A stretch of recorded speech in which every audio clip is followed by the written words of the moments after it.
Yan guys, oh. Kabilaan yan guys, andun din sa kabila, meron din doon. Pero mas maraming tumutuka dito.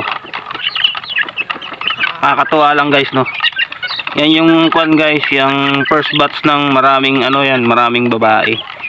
Yung first batch na yan. Kunti lang ang mga tandang yan guys. Pero alagaan pa rin natin kasi sayang nga naman eh.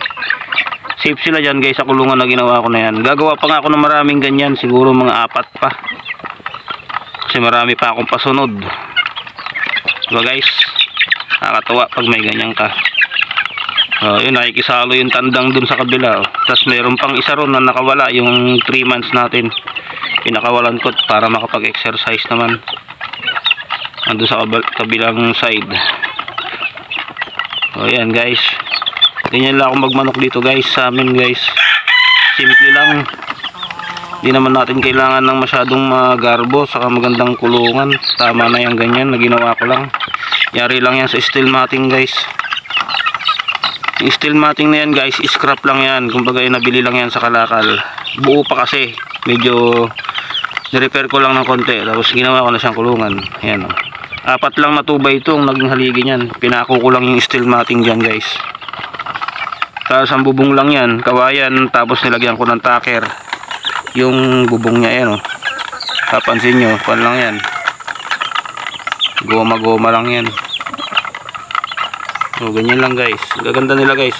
Gandang pagmasdan guys, pagka may ganito kayo guys. Syempre, alagaan nyo na mabuti. Para di sila nagkakasakit. Yung mga yan guys, hindi yan sila dumaan sa sakit. Kahit guys, oh, kita nyo, diba? Ang sisigla nila guys. Hindi pa tayo sa kabila.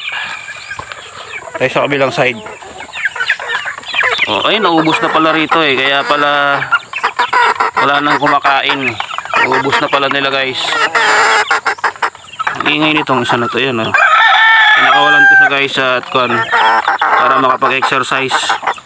Ito yung itsura niyan guys. Sarili ko ng version ng breed ito guys. Nakakatuwa siya eh, no? Guys, kung napapansin nyo guys, hindi rin naman yan mababa, diba guys? Makikita nyo yan, dami nating mga alaga. Simplehan lang natin, tsak mabubuhay din yan. Dating din tayo sa time na magkakaroon tayo ng maraming naka-cord dito. Although may mga naka-cord tayo dyan pa isa-isa, pero dadami din yan. Ayan pa, may mga naka-cord tayo dyan, oh. Ilan lang naman yung mga naka-cord, wala pang 10. Pero pagka nagsilakihan to, magkakaroon na tayo ng mga 50. Kasi meron pa tayo dun sa kabilang kulungan, mas maraming tandang dun guys. Yung second batch, mas maraming tandang dun. Tapos meron pa tayong third batch, hindi ko pa alam kung maraming tandang din. Kasi maliliit pa, hindi pa kilala. Itong first batch at second batch, kilala ko na kung alin yung mga tandang. Alam ko na kaagad. Kasi malalaki na eh. Diba guys? Kikita nyo guys. Ganda. Sarap mag-alaga ng ganito guys. Kumbaga ito ay extra income din. Ubos ang pagkain. So nandito na lang guys.